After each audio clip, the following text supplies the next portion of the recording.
123 coups de couteau.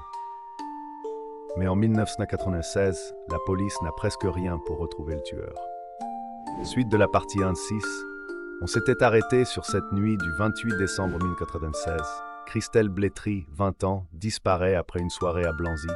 Le corps est retrouvé le 29 décembre dans un bois près de la voie ferrée. Une sauvagerie qui choque toute la Saône-et-Loire. Dès les premières heures, la police scientifique est mobilisée. L'autopsie révèle une violence inouïe avec un couteau de cuisine ou de chasse, lame de 15-20 cm, mais aussi des traces d'agression sexuelle. Sur la scène, des indices sont relevés. Mégots, fibres, empreintes et un début de prélèvement ADN. Janvier-février 1987, les gendarmes interrogent plus de 200 personnes, dont les amis de la soirée, des automobilistes sur la route, des habitants du quartier.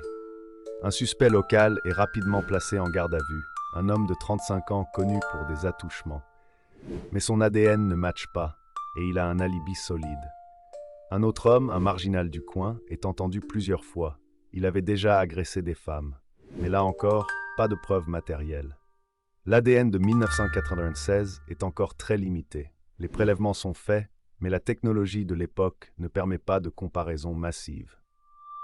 L'affaire s'enlise, la douleur de la famille grandit. Après 2 ans d'investigation sans avancée, le dossier est classé sans suite en 1988.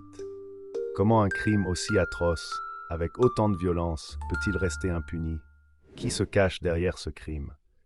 Abonne-toi pour la partie suivante demain. Partage si ça te glace le sang.